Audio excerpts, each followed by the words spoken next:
is a magnificent victory for the American people that will allow us to make America great again. The whole country is still processing Donald Trump's big historic election win. So how did he do it? And what can Democrats learn for the future? TMZ founder Harvey Levin has known Donald Trump for many years. Here they are filming Harvey's show Objectified at Trump Tower before Trump became president. Harvey has some strong views on this, and he joins us now from TMZ. Harvey, welcome back to The Issue Is. My pleasure, Alex. So how did Trump do this? Well, I'm not sure he did it as much as the Democrats did it, to be honest with you. Look, there are a lot of people who voted for Donald Trump who don't like him. And you got to then ask why. And I think there are a lot of reasons. But if I had to pick one that really pushed people toward somebody with whom they disagree on a lot of issues and even don't like personally, I would say the Democrats have become bullies. And I don't know how else to put it. But when you look at what the media did and what people in the party did, people who led the party, it's not about what they call Donald Trump, because that's all fair game.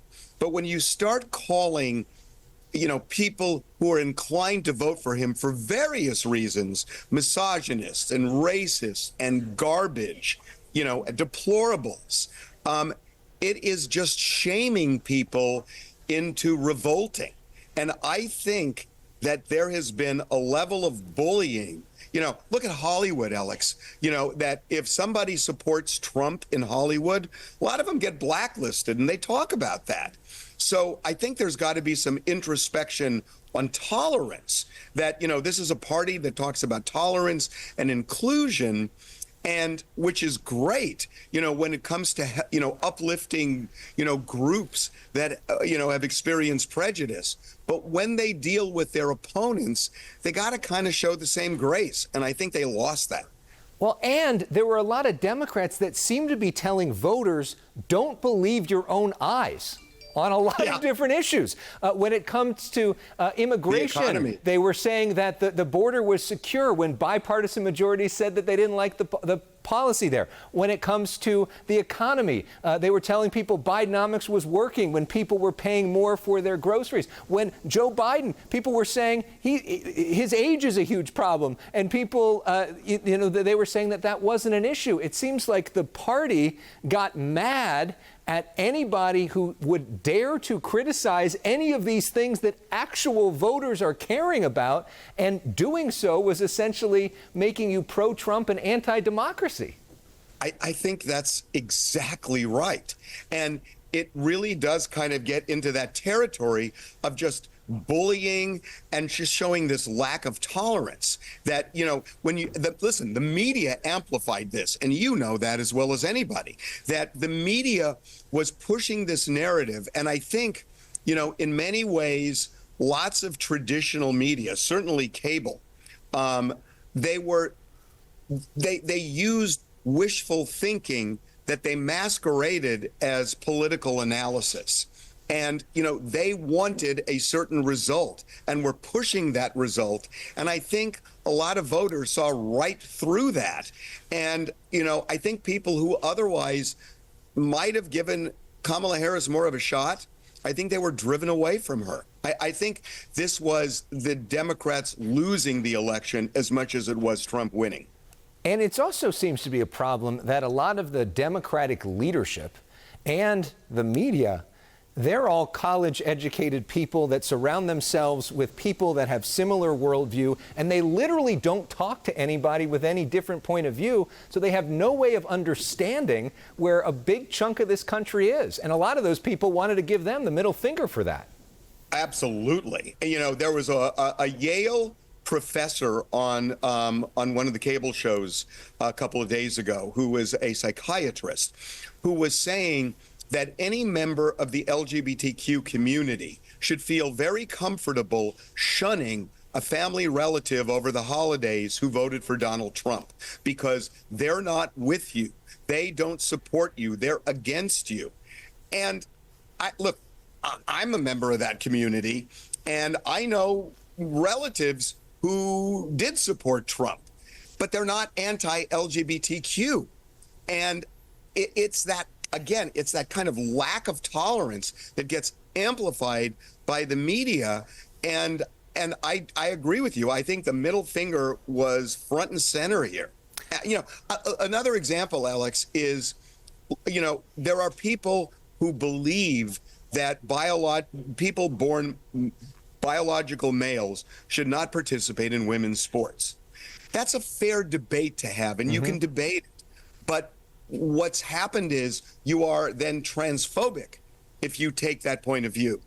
And that doesn't mean you're transphobic. It means you disagree on a debatable point. Right. And I think that gets, again, to this lack of tolerance. And I think the voters really read it this time. Look, it's complicated. It's the economy. It's immigration. It is, Biden dropping out too late. I think some of it is misogyny. Some of it is racism. All of that is combined. But there's this overarching thing about, Democrats just not giving the time of day to people that they disagree with.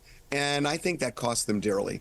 I was co-hosting TMZ Live with you this summer, and we thought Harris was going to pick someone else as vice president. Here's a clip.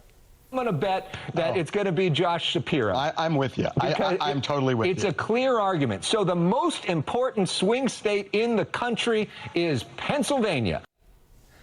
So they didn't do that. The idea was that Tim Walz was going to be this person. Apparently they weren't watching TMZ Live. I don't know how that happens. Tim Walz was supposed to be the person to connect to men.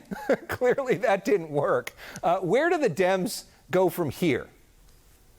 Well, I have some strong thoughts about this. They cannot. I mean, look, the country is in the middle. The country is moderate, and they're moderate on the Republican side, I believe, even with MAGA. I think a lot of people, if given a real choice, they tend to be more toward the center. And I think Democrats are there too. I don't think there's a huge difference between, 70, 75% of the country. I think they're in a fairly narrow range, and there may be a line in the middle. They're not that far apart. I think if the Democrats, and this is somebody, I've lived a long life, if they've learned anything from here, it's, you may have these great ideas if you are, a progressive, which is really, the idea of calling it progressive. If you've got a right wing, you've got a left wing. And I don't think you want to go to the left wing if you're a Democrat. And I think you need to move toward the center. And I think that's bad news for Gavin Newsom. I'll tell you that. I think it's bad news for Gavin Newsom. People don't perceive him that way. And, we've already now seen how Republicans used California elected officials to score points in a presidential election. I don't see how that flies next time. And it would be a lot harder for Gavin Newsom, who has a lot more ownership of homelessness and a lot of the California issues than Kamala Harris did, because she wasn't involved with as much of that.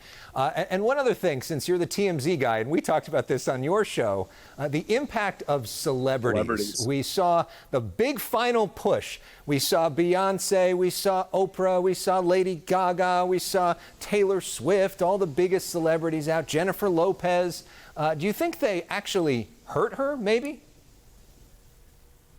I don't think they hurt her, but I definitely don't think they helped her.